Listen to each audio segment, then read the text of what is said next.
맨유의 새 감독 아모림이 부임 후 첫 경기를 앞두고 있습니다. 아모림 감독은 85년생으로 크리스티아누 호날두와 동갑인 젊은 감독인데요. 그는 브라가에서 시즌 도중 소방수로 부임한 뒤 엉망이었던 팀을 정비하고 리그컵 우승까지 이끈 후 곧바로 스포르팅에 부임했습니다. 여기서도 2번의 리그 우승을 거두며 현재 유럽 축구에서 가장 주목받는 감독 중 한 명으로 떠오르고 있죠. 이번 시즌 스포르팅이 리그 11경기 전승, 39골에 단 4점만 허용하는 엄청난 성적을 기록하고 있는 상황에서 아모림은 안정적인 팀을 떠나 감독들의 무덤이라 불리는 맨체스터 유나이티드로 향하기로 선택했습니다. 퍼거슨 감독의 은퇴 이후 11년째 암흑기를 겪고 있는 맨체스터 유나이티드. 그럼에도 불구하고 맨유가 여전히 감독들에게 매력적인 행선지로 여겨지는 이유는 과연 무엇일까요? 그리고 왜 맨유는 절대 망할 수 없는 클럽으로 평가받는 걸까요? 이 점에 대해 함께 알아보도록 하겠습니다. 여러 기사들에 따르면 현재 맨유가 재정 위기에 처했다는 이야기가 들리고 있습니다. 이는 맨유의 새 보드진인 이너스가 비용 절감을 시도하고 있기 때문인데요. 최근에는 퍼거슨 감독을 클럽 앰버서더 직에서 해임하고 직원들도 구조 조정 중이라고 합니다. 여기에는 선수들의 어머니처럼 40년 가까이 일했던 캐시 여사님도 포함되어 있다고 하죠. 더 나아가서는 이번 발롱도르 시상식에 참석하려던 맨시티 측에 우리 마이누와 가르나초도 비행기에 같이 태워줄 수 없냐라고 요청까지 했다는 이야기도 들립니다. 이런 일련의 행보들로 인해 현재 맨유는 비판을 받고 있습니다. 또 이번 여름 투엘 감독과의 면접 자리에서는 챔피언스 리그에 진출하지 못하면 파이낸셜 페어플레이 FFP 위반이 될 수도 있다. 그래서 이적 자금이 600억밖에 없다고 이야기하며 협상이 중단되기도 했습니다. 그런데 막상 이번 여름 맨유가 쓴 금액은 무려 3,600억 원에 달했습니다. 돈이 없다는 말이 거짓말이었던 셈이죠. 물론 맨유가 과거처럼 재정적으로 건강한 상황은 아니지만 여전히 어마어마한 수입을 벌어들이고 있습니다. 지난 6월 발표된 자료에 따르면 맨유는 지난 시즌 약 1조 1,600억 원의 수입을 기록하며 클럽 역사상 최고의 기록을 세웠습니다. 흥미롭게도 맨유는 리그에서 최악의 성적을 기록했음에도 불구하고 이런 성과를 낸 것입니다. 그 이유는 바로 맨유의 글로벌한 인기 덕분입니다. 맨유는 침체되었던 영국 축구를 부활시켰다는 극적인 스토리를 가지고 있으며 TV 중계가 본격화되던 시기와 전성기가 맞물려 글로벌 팬층을 확보했습니다. 특히 베컴과 호날두 같은 스타 선수들의 존재는 맨유를 하나의 브랜드이자 문화로 자리매김하게 했습니다.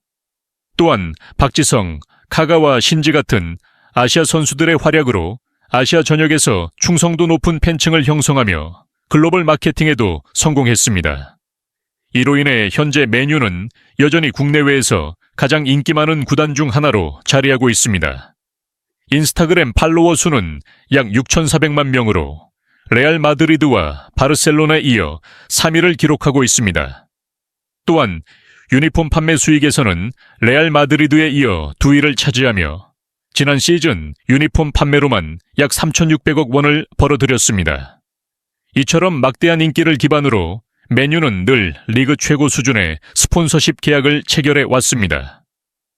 맨유의 수입 구조는 스폰서십과 같은 상업 매출, 중계권 매출, 경기 매출 등으로 이루어져 있습니다. 맨유의 수입 구조는 3가지로 나뉩니다. 경기 매출은 19%에 불과하지만 스폰서십을 포함한 상업 수익이 가장 높은 비중을 차지합니다. 왜냐하면 맨유 유니폼에 스폰서를 달면 전 세계 사람들이 그 브랜드를 알게 되기 때문이죠. 예를 들어 많은 사람들이 에이온이 어떤 회사인지 몰랐지만 맨유 덕분에 알게 되었고 이전 스폰서인 쉐보레, 팀뷰어, 그리고 현재 스폰서인 스냅드래곤 모두 맨유의 메인 스폰서가 되기 위해 연간 약 1,000억 원에 가까운 금액을 투자했습니다. 2022년 맨유의 총 스폰서십 매출은 약 2,000억 원에 달한다고 알려져 있습니다. 현재 맨유는 새로운 비즈니스 모델을 찾고 있습니다. 비용 절감의 이유도 바로 여기에 있는데요. 맨유 구단주는 새 구장 건설을 추진하겠다고 밝혔습니다. 현재의 올드 트래포드는 2차 세계대전 이후 재건축과 증축을 반복해왔지만 더 이상 현대적 기준을 충족하기 어렵다는 평가를 받고 있죠. 구단주는 맨체스터 북서부 지역에 런던의 웸블리처럼 큰 경기장이 필요하다고 언급하며 10만 명 이상을 수용할 수 있는 대형 구장을 계획 중입니다. 이 프로젝트는 지역 주민과 정치인들의 지지를 받을 가능성이 큽니다. 대규모 공사는 자연스럽게 새로운 일자리를 창출하고 지역 경제를 활성화시키기 때문입니다. 맨유는 경기장 주변 부지를 확보하고 지역 상권 및 관광 인프라를 강화하는 데도 주력할 계획입니다. 교통 문제, 쓰레기 처리 문제 등을 해결하고 지역 상인들과 상생할 수 있는 구조를 만들어 지속 가능한 수익 모델로 이어가겠다는 비전도 제시했습니다. 이미 맨체스터시와 트래포드 구청과 재생 개발 사업에 대한 합의를 마친 상태입니다. 새 경기장이 완공되면 경기장 명명권을 통해 추가 수익을 얻을 수 있습니다. 아스널, 바이에른 뮌헨, 유벤투스 등 여러 구단이 명명권으로 큰 수익을 올린 사례가 있으며 최근 바르셀로나는 스포티파이와의 계약으로 약 3,800억 원이라는 기록적인 금액을 벌어들였습니다.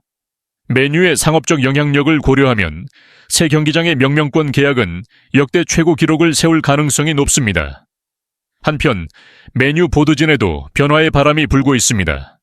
실무진의 목소리가 더욱 높아질 전망인데요. 여러 기사에 따르면 지난 여름 새로 부임한 디렉터 윌 혹스는 테나 감독의 전술과 훈련 방식에 대해 낙제점을 주며 빨리 교체해야 한다고 주장했습니다. 그러나 테나 감독이 AF컵에서 우승하고 팬들의 지지를 얻자 보드진 내부에서도 테나를 남겨야 한다는 목소리가 나오고 있다고 합니다. 전체적으로 맨유는 경기장과 경영진의 변화를 통해 새로운 도약을 준비하고 있으며 여전히 글로벌 축구계에서 가장 상업적으로 성공적인 구단 중 하나로 자리하고 있습니다. 문제는 블레이스 포드가 자전거 분야의 전문가이지 축구 전문가가 아니었다는 점입니다. 다시 말해 실무진의 목소리가 의사결정권자의 목소리에 묻히게 되었던 것이죠. 이후 이번 시즌 테나 감독의 부진이 이어지자 윌코스와 새롭게 합류한 베라다 애시워스 같은 축구 실무자들이 주도적으로 테나 감독을 경질하고 빠르게 새 감독 후보군을 정리했습니다. 그렇게 선임된 감독이 바로 젊은 헤드코치 아모림입니다. 내부 기사들에 따르면 이번 아모림 선임이 구단 최초의 헤드코치 체제 도입이라고 하는데요. 현재 맨유의 새로운 보드진의 목표는 매우 명확합니다. 감독이 자주 바뀌더라도 선수단 구성과 팀 플레이 스타일에는 변화가 없게 하자는 것입니다. 쉽게 말해 감독은 경기와 관련된 부분에만 집중하게 하고 구단 운영은 실무진이 책임지겠다는 방침이죠. 이를 통해 맨시티나 아스널처럼 일관된 팀 모델을 유지하려는 것입니다. 여기에 현재 맨유가 믿고 있는 또 다른 강점이 있습니다. 맨유 유스팀이 역대급 황금 세대를 맞이하고 있다는 점인데요. 아담 로렌스 감독이 이끄는 18세 이하 팀은 리그에서 9경기 전승을 기록 중이며 골득실 차는 무려 43점입니다. 이러한 파괴적인 성과는 미친 듯한 기록이라고 할 수 있죠. 한때 어린 선수들이 맨시티 아카데미로 몰려가자 맨유는 이를 막기 위해 아카데미 선수들을 위한 새로운 훈련 시설을 설치했습니다. 또한 스카우터 팀과 유스 디렉터 시스템을 전면 개편하면서 높은 수준의 유망주 영입에 큰 성과를 내고 있습니다. 맨유는 전통적으로 유스 선수들을 적극적으로 1군에 기용해 왔는데요. 과거에 베컴, 긱스, 스콜스, 네빌 형제는 퍼거슨의 아이들로 불렸고 현재 레시포드, 맥토미니, 최근에는 가르나초와 마이누가 성공적으로 1군에 안착했습니다. 이러한 전통 덕분에 어린 선수들이 맨유를 선택하며 맨유에 가면 올드 트래포드에서 1군 데뷔 기회를 잡을 수 있겠구나 라는 기대를 가지게 됩니다.